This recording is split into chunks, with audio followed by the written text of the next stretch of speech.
Vous avez posé, madame, la question de la souveraineté. J'observe d'ailleurs que, Jean-Luc Mélenchon, vous avez dit que vous ne compreniez pas la réalité dans laquelle vous évoluez. Mais j'ai pas dit ça, Si, je parlais d'autre chose. Mais arrêtez de caricaturer tous ceux qui parlent. Elle n'a pas dit qu'elle voulait quitter l'Europe, elle a dit qu'elle ne veut pas payer le surplus, et moi non plus. Arrêtez de caricaturer tout le monde. Répondez à ce qu'on vous dit. Monsieur Mélenchon.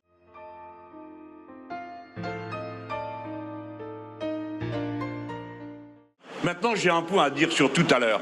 Vous parlez beaucoup de la vérité et de tout le reste. Mais alors, pour les comptes de l'État, vous y allez tranquillement. Hein. On supprime les impôts, on supprime les taxes, mais on va augmenter ceci et cela. Qui va payer tout ça, Madame Le Pen? Vous supprimez les impôts de production au niveau local? Qui va compenser cette somme? Écoutez-moi, je sais ce que vous avez fait. C'est malin, c'est habile, vous là. Vous avez transféré les recettes de cotisation de la sécurité sociale sur le budget de l'État. Vous avez fait une TVA sociale, parce que vous faites payer ces cotisations avec la TVA. Voilà la vérité. Allez-y, Jean-Luc Mélenchon. Et moi, j'essaye de suivre le cours rationnel d'une discussion, et franchement, faut ramer hein, pour arriver à... Il surgit des... Là, je viens de vous entendre comme opposant sur le logement. On croit rêver. Vous êtes dans le gouvernement depuis le début de la Macronie, et vous, pareil, et vous venez de nous dire ce qu'il faut dire. C'est quand même incroyable. Alors, j'ai compris votre dénominateur commun. Vous ne voulez rien payer, mais vous voyez qu'il se passe plein de choses. Et que ça va finir comment? Patrick Martin, au moins, il l'a dit. La TVA sociale. D'ailleurs, il se trompe dans son calcul. Nous serons absolument contre. Moi, jamais la TVA sociale. On a parlé de capitalisation il y a un instant.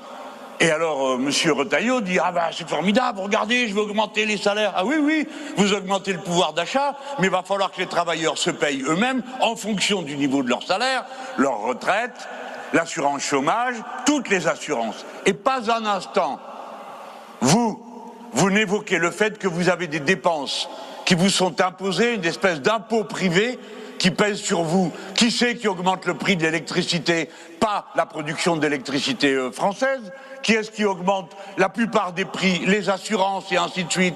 C'est bien votre système de marché qui ne marche pas pour le coup. Alors sur les normes, on se défoule. Il faut pas de normes. Ben si, il en faut. Il en faut. Parce que si vous voulez faire des économies sociales, eh bien, il y a un domaine dans lequel on peut en faire des normes. C'est la maladie. Vous savez ce que coûte à ce pays la malbouffe? Le fait que, comme elle l'a dit tout à l'heure, les gens mangent moins pour que les enfants, les petits puissent manger, et on mange à bas prix. Ça coûte 9 milliards le diabète, ça coûte 19 milliards les particules fines, ça en fait des milliards, ça s'appelle une politique de la santé, et pour ça, il faut des normes. Comment faisons-nous pour être le pays record d'Europe des morts au travail? Pas un d'entre vous ne souhaite que quelqu'un meure au travail. On ne se hasarderait pas à le dire. C'est donc qu'il y a quelque chose qui tourne pas rond dans l'organisation de ce travail, et notamment dans les normes qu'on met en place. Alors moi je vous dis, il faut qu'on ait une... Vous avez parlé du logement, mille fois d'accord avec vous, mais d'abord on doit régler le problème des passoires thermiques. Il faut acheter du nouveau logement, mais il faut aussi réparer tout l'ancien. Les gens, c'est grelotter l'hiver, maintenant en plus ils sont au four pendant l'été. C'est la catastrophe totale, c'est l'humiliation, il n'y a pas de dignité personnelle à vivre comme ça. Il faut reprendre tout ça d'un bout à l'autre. Et notamment la question de faire cesser l'architecture irresponsable qui a mis du verre partout, qui fait que toutes les constructions qu'on a fait doivent être toutes reprises. Comment on va faire? Il faut bien qu'on ait des matériaux nouveaux. Au début de notre entretien, je vous ai parlé de cette affaire de prendre l'avance dans certains domaines, faire des sauts technologiques.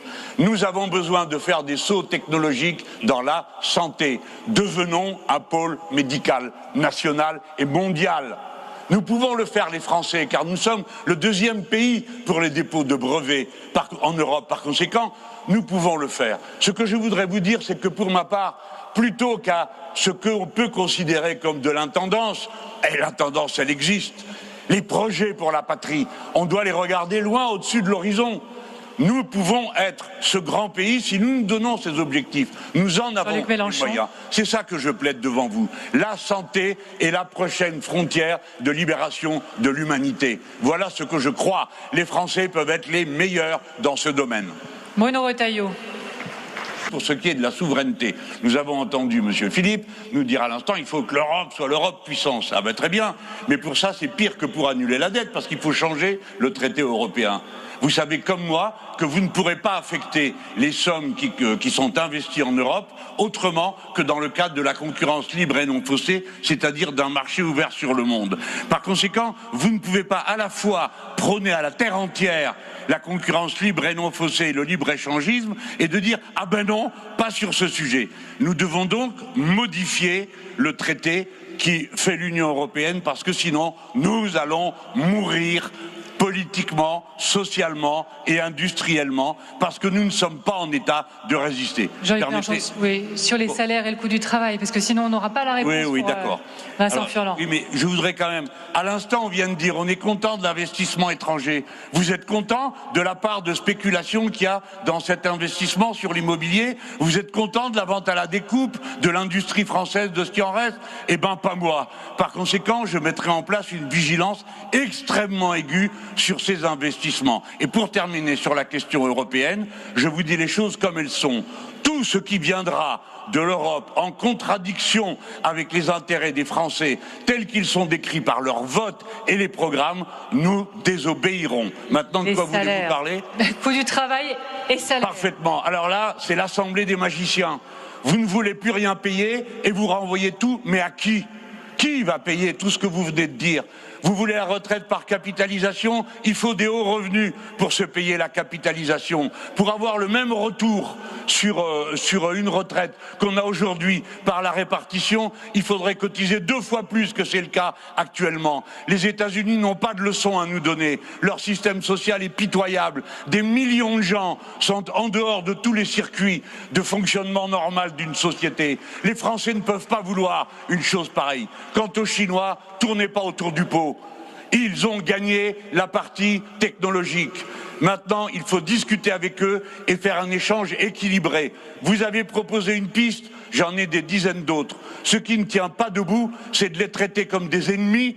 Il faut avoir avec eux une discussion raisonnée, raisonnable, avec un échange équitable avec eux. Mais pas leur dire, vous n'avez pas le droit de vendre chez nous, mais nous avons le droit de vendre chez vous. Pardon, les salaires, très très bien, il faut les augmenter. Il faut augmenter le SMIC. Il faut augmenter le SMIC. Si vous n'augmentez pas les salaires, vous ne rigolerez pas longtemps, parce que vous aurez la récession. Et dans ce pays, les salaires et la consommation populaire, c'est 55% du PIB. Alors vous rirez jaune si vous ne partagez pas davantage.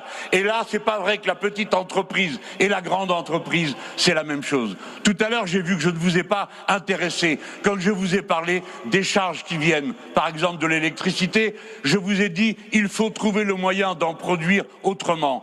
Ils sont en train de parler d'un équipement nucléaire qui n'existe pas. Les machines qu'il est question d'installer ne fonctionnent pas.